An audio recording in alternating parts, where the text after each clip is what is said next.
Yu-Gi-Oh! Is a trading card game with so many decks to choose from. Players have lots of choices, from structure decks to constructing your own decks. Players try to take their deck to the top. But with so many options, how do you decide? In this series, I'll be taking 3 Albaz Strike structure decks and upgrading the deck every week with $20 to try to make the most competitive deck out there. And to take this to the top of the competitive scene to show everyone out there that Yu-Gi-Oh! Is able to be played on a budget and you can go at your own pace. Throughout the series, we'll be covering a bunch of different variations of the deck to help us get to the top. Stay tuned because this is branded budget. On this week from scratch, we're going to be opening 4 blisters of Dawn of Majesty. In this set, there's Albaz openings.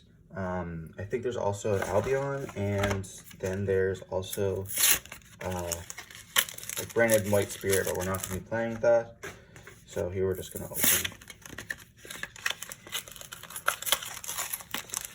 one of the packs here.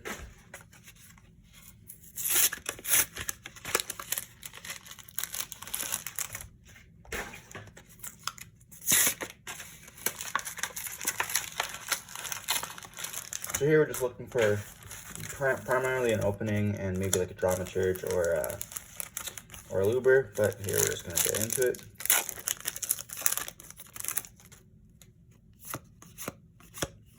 We have a Bee Trooper Sting Lancer. Good card, but not a card we're looking for. And then we got this card's really pretty, but not what we're looking for. And then we also have a Trickstar Festival. I get excited when I see a spell, and for our last pack, we have a Toad, Swallow, Tailwind, Interluber, and a Giant Bee Trooper Invincible Atlas. So we got 2 Ultras and 2 Supers. Not any of them that we're looking for, but still overall a great pull, I guess. So we haven't really opened anything good in this opening here. We have 4 hollows. We do have the tragedies, but unfortunately we already have 3. We could play the theater, but it doesn't really do much for us right now, especially not with having like any dramaturges or anything stuff like that. So we definitely cannot play this, cannot play that, and these 2 do not fit in our decks. I guess we can put these in the binder and we'll start our Bee Trooper core. We're going to be opening a lot more of Dama if I can get my hands on it, so we're going to have to be looking at that. So nothing has really changed in the deck. We'll just go over it real quickly. We're still playing the 3 Albaz, the 2 Kit, the 2 Mercurier, and the 1 Albaz. We didn't get to pull anything to add in the deck, so nothing's really changing. And then we are still playing the 3 Tragedy and the Fairy Tale Snow. That's it for like those lineup for monsters. Next up will be the Shaddolls. We play 1 Beast, 1 Squamata, 2 Hedgehog, 2 Wendy. We're still sticking with the 2 Hedgehog over the 2 Squamata. I just find myself setting it more often with Wendy if we're searching for a spell to get our engine live, because we're always able to like access Squamata with branded fusion and stuff like that. So then we have for our hand traps, we have our Lord and Savior Driver, 3 Gamma, 3 Veiler, and 3 Meister. Nothing's changed here.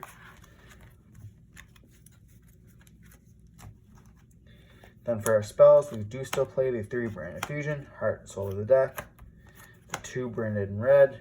Canard, not as useful. It does summon Chimera, but not as useful right now, but we'll get better.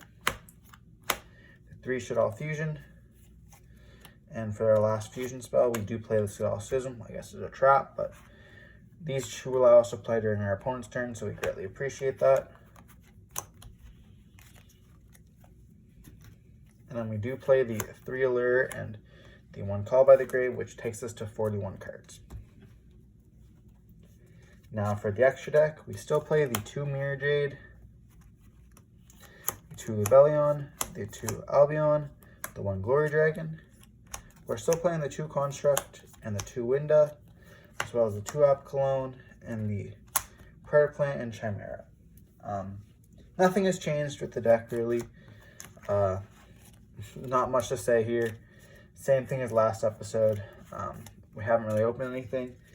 And the extra deck, or the side deck, still the 1 Pranker Tops, 1 Aerial, 3 Super Poly, 2 Twin Twister, 3 There Can Only Be One, the Necro World Banshee, the Zombie World, and the 3 Dark Ruler No Mores.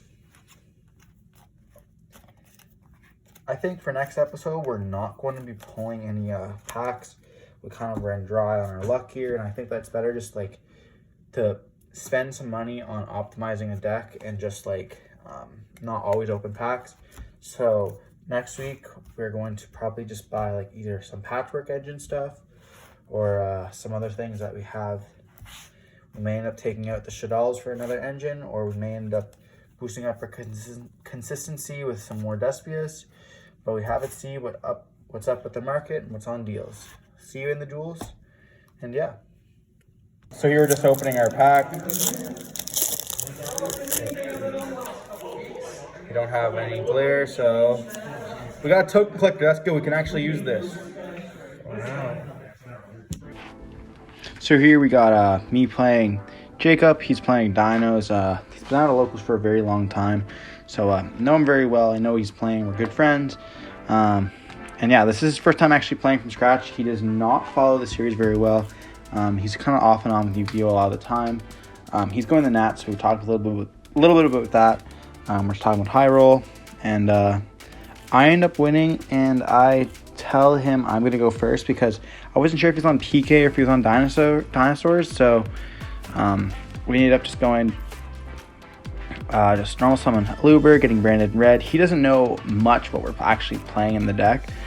We did play his brother last week, but obviously, branded opening on Ash really hurts. He's going Misk. I activate Skullmeister. He's like, wait, what? Had to read the card. Activates Punk Xiamen, and I show him an Ophion. He was looking for it for so long. We couldn't find one at our locals, and then I found one, so I thought it was funny. Just after he ended up getting one online, we found one at our local, so it's funny. He goes Scrap Goblin, Scrap combos here, and then he summons the token, does, Scrap shenanigans. And then just goes out. I'm not getting Dinosaur FTK'd, if you know what that is. But I'm pretty sure I'm getting FTK'd here anyway, or OTK'd here. Scrap combos, Adamosaur and Archosaur, getting the pill and stuff like that. Him looking over what he can do here. We're just talking about it. How I said, you just pass. But he goes baby, target baby, or Obi, target baby, and baby. And then goes into Legia because, he's afraid of me having any spells or traps that could end up OTKing him. And I had no monster on my field, really.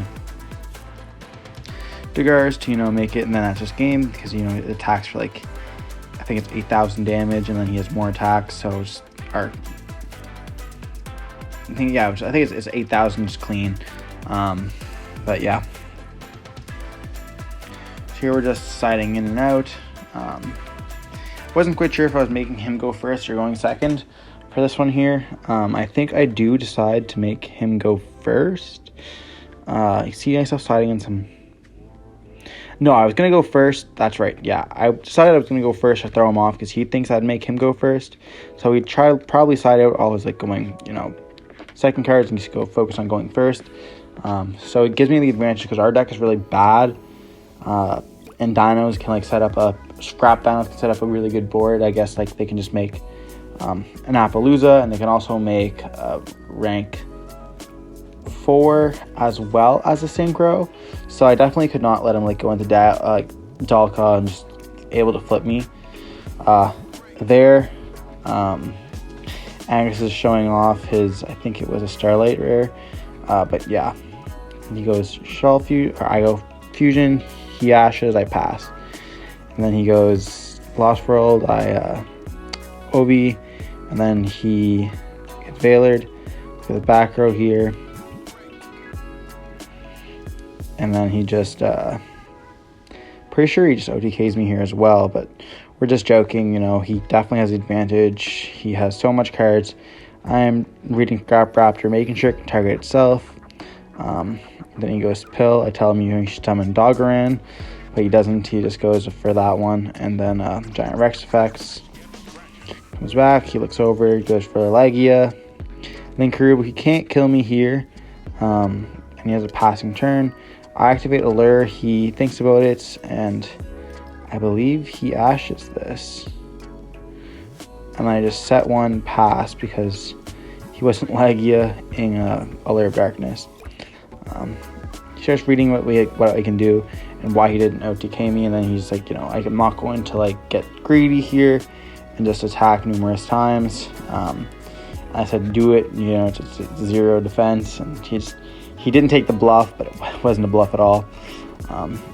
He goes over, you can just scoop, but we know we're losing at this point. There was like 23 minutes left on the clock, so we just sat and really did nothing. And yeah, here he just goes Appaloosa, pretending like he's throwing for game. But yeah, he ends up summoning back, going into all this stuff, and showing to me how this now gains like 6,000, so it's like 6,300, and how it's the biggest attack Appaloosa. And then we just scoop, and that's that game.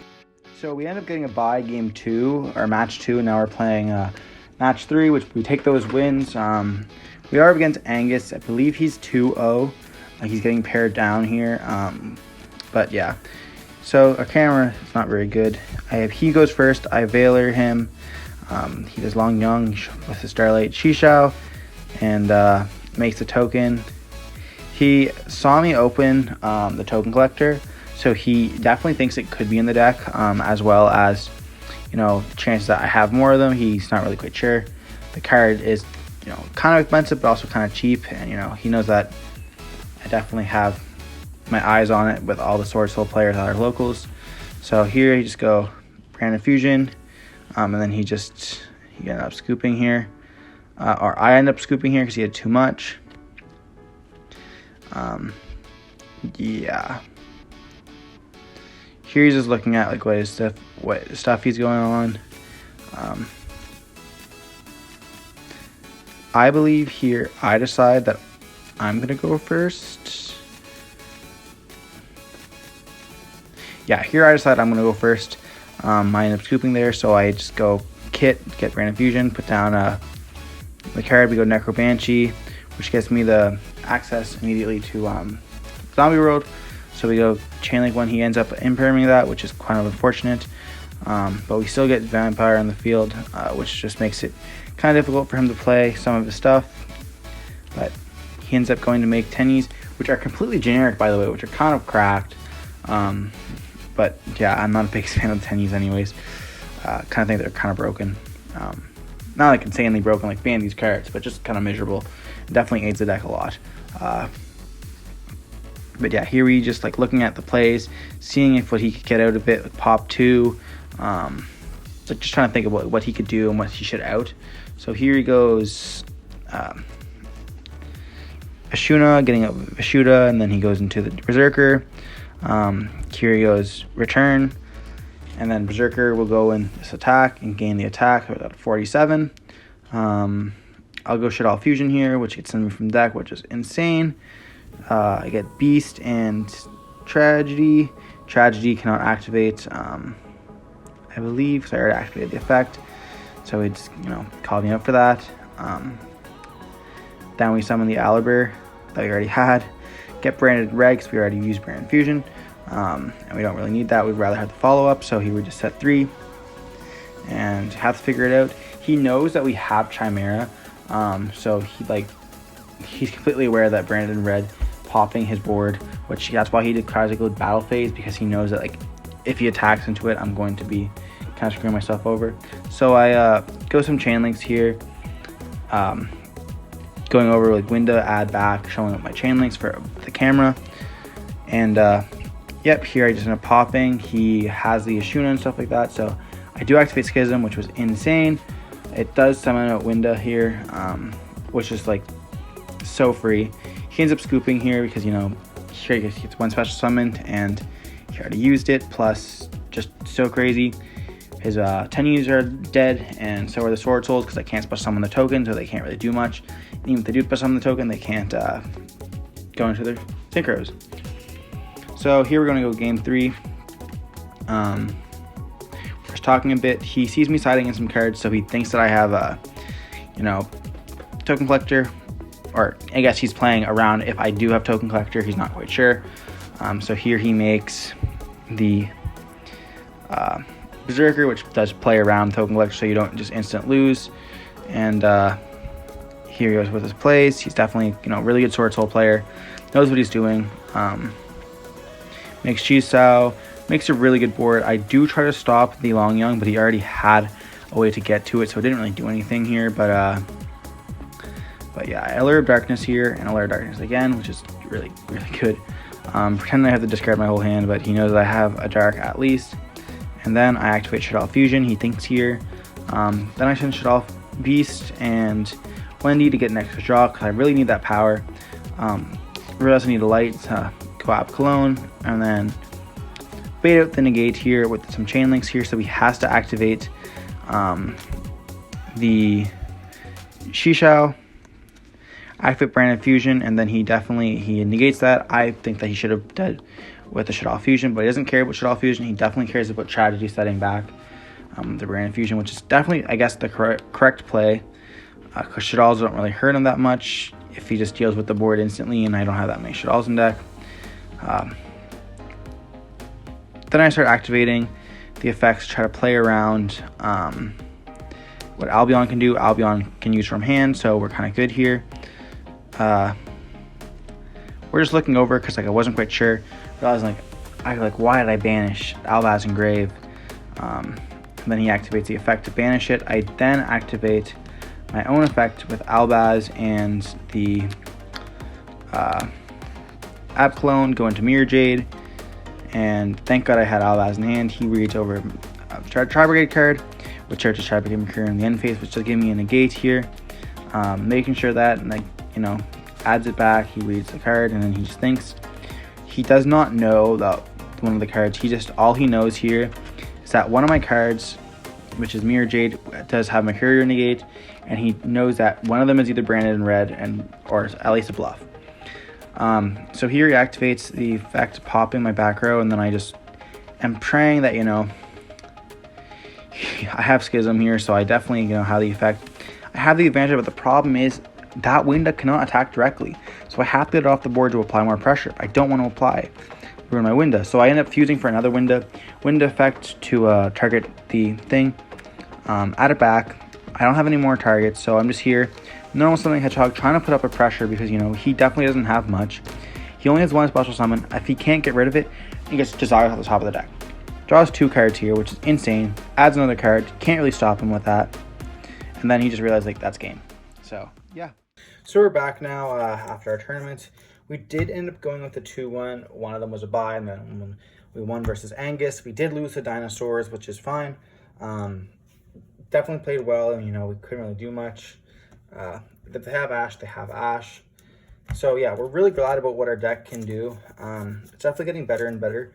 Playing against a really good Sword Soul player, definitely played Sword Soul in one before. Shout out to you, Jason. But, the last time, Jason bricked. So it didn't really feel like, it was that much of a victory. But versus Angus, it definitely made us, think, well, we're doing good with the deck. And the deck definitely does stuff. Winda is just an insane card. Shout out to her. Absolutely disgusting. Only reason really why I won that match. Did Angus so dirty. I'm not saying Winda needs to be hit, but I definitely think with the new fusion decks coming out, Winda's going to become a huge problem. And no really playing that card. I do want to say that this card doesn't change everything, but it just upgrades our deck so much. If we can end up getting 2 more of these from our OTS packs, just from commons or rares, the deck gets just instantly powerful because now we have something that's directly hitting Sword Soul. Sword Soul is a huge matchup, which is a problem for us. But right now, we do have our 3 Super Polys, which do serve the purpose of Despia issues. We don't have the extra deck for it, but we do have the fact that I can either even set a Shaddoll monster and then activate Super Poly, which is just huge against the board. Or it can also go for Dragos Sepelia, which is also a big thing. But with this card here, I just remove Pankratops, and what else? Probably Pankratops, Aerial, and maybe like a Dark Ruler no more or something. We'd end up looking at like what we have at the time and just playing Token Collector, which is huge. We might actually take it out for Pankratops because we've never sided it in. We were teasing Jacob with Lost World triggers when either player summons a dinosaur. So if we actually sided this in when we were going second and special summon this, it would be so bad for us. But yeah, Token Collector is very, very huge. I hope I end up seeing it, more of them in the OTS packs. Another card in the OTS packs could be really, really big for us is Contact C. Contact C affects Despia a lot. It doesn't do anything versus Sword Soul, but it hits decks like Despia, it hits Flanders, which is huge. We haven't really played Flanders at all. Like just being able to hinder other decks and trying to make them play to our play style is really, really big because we don't have that much and we haven't really seen Gamma at all. It's a great card, but we just don't really see it, which is really, really weird because we are playing a 41 card deck. I would love to cut it down to 40 and include the Patchwork Engine at some point, but we're going to focus on some other things and just seeing what other decks that, you know, have available because the Shadal cards are doing really good. We end up seeing them a lot, so we have to see about that and test around a bit. So regarding what we're going to be doing about the Red Dragon Archstream, so the Ghost Rare that we pulled here, we have to start talking about the Ghost in the Room, no pun intended. So the issue with this card that I had was that this series is just for people who are playing the game and who are just like, you know, not starting off necessarily, but who are just like, you know, opening packs and trying to figure out what I can do with the deck. So a lot of players like come in the game or come from Master Duel or something. They end up playing a deck that they like we'll use Tri Brigade for example. They're playing Tri Brigade and then they just like buy all the cards for Tri Brigade and they end up like having to realize there's such a huge gap between casual play and like super competitive play. You look at like a meta deck, Ash Blossoms, Imperms, not right now obviously, not always in the meta, but like stuff like Nibiru's or Forbidden Droplets, which you do not need to play. Like we can play Dark Ruler No More, but Dark Ruler No More doesn't also do the same things Droplets does. It ends up preventing stuff and you're not able to chain for some things. Drolling Lockbirds are all cards, like these are cards that are up there in price, even when evenly matched, stuff like that. I mean, heck, we could look at the Patchwork Engine. The Patchwork Engine's like $20 just to play it. More than $20. This deck came with a lot of like really good cards. So it did come with Ogres, which at the time were in the format and kind of fell off due to Despia. But stuff like that. And we are lucky that like, you know, Gamma did get a gold reprint. So it definitely put the prices of like rares down. And the stuff like just generic like Super Poly. Super Polys are a very expensive card. We got really lucky with our friend selling the shit off. Where we ended up getting them for cheap, but these cards can be like $7. It's like not everyone has access to that. Same thing with Token Collector. Token Collector is like a $5 or like $3, like common and rare. You could also get like for like $5, you can get the super version. But at the same time, if you're not going to like these tournaments, you don't really have a chance to get all these stuff. Not everyone's going to go to a tournament every like week, right? So I found that like when I pulled this card, the problem was that it would boost our deck up indefinitely. So like, instantly I could just sell this, get 3 Lubers. I could sell this, get a Chimera. We did pull the Chimera, which does change things. And not saying that, you know, if you pull a card, it's not definitely worth it. If you pull, let's say you're playing Speedroids, and you end up pulling a Baron to Flare, you're not going to not play the card because it's not, you don't want to, like, you have to gain it. The problem is that not everyone's going to be pulling a Ghost. So I kind of figured the way that, you know, we could do this for realism as well as for the audience that is there trying to pull the packs and just doesn't pull anything good. We have that luck as well. Like, we end up pulling a Ghost, which is extremely lucky. but I think that, you know, I want to cover both sides of it. So will the card be traded off or sold at one point? Absolutely. I want to go for trading because I do not like the idea of selling a card. Not everyone's going to sell, and you're not always going to be able to sell for the exact same price. For trading, some people will give you more. The way that trading works is a lot of people will trade or sell at 85%. TCG player. With trading, let's say somebody wants this ghost really badly, and I want, let's say, the Patrick engine. They may undervalue the Patrick engine for the ghost rare, or they may give us a little bit extra as well as to complete what they want because they want this card. Or they know that we want that card and that they want to play it for their deck because they are rare cards. Rares and the rarity, not the card's extremely rare. Trades also, like a lot of the time, offer deals that are not always a one-to-one trade, which is why we don't want to just get rid of it and just say, okay, well, here we are upgrading our deck. So I have come up with a bunch of different strategies on how I think fairly we can please both audiences here. I will be doing a set of challenges to trade off the ghost rare. At the time, it's going to be on the 10th video, so I believe in 2 more. We're going to put up a challenge board, and I'm going to have to complete those things before this card can be traded off. And the value of the card will be locked in at that time. So this card could skyrocket in price, or it could tank in price. At the 10th episode, this card is going to be traded, or counted towards a trade. I'm not quite sure what those challenges are absolutely yet, so definitely leave them down in the comment section below what you think the challenges could be.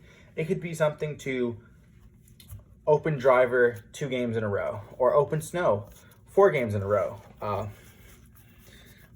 We did that actually on Saturday with our complete Despia deck. Snow was not in our favor. It could also be like hand trap an opponent 3 times in a turn, or it could be set 5. It could also be like OTK, or it could be, you know, play and win against a mirror. I'm going to be selecting 3 challenges as our first challenge board to change the deck up. So we're gonna have to pass 3 of the challenges. There's gonna be 5 challenges total. We don't get to choose which 3 we do. It's just whatever comes in consecutive order. It could be draw 7 cards in a hand, or it could be draw an unplayable hand. Anything that you guys think would be great entertainment and could be fun for the deck and for the series, I'd love to hear it, and we will choose what they are on the 10th episode, and it'll show on the screen what it is, and this card will be traded. I hope that you guys leave in the comment section what you guys think should be done with the deck and the card itself, because I'd love to hear what you guys think as a community that it's going out to. This deck isn't just for me, it's for everyone. It's for all the casuals, all the people returning to Yu-Gi-Oh, and people who just don't always have that much of a budget. Anyways, I'll see you in the next episode.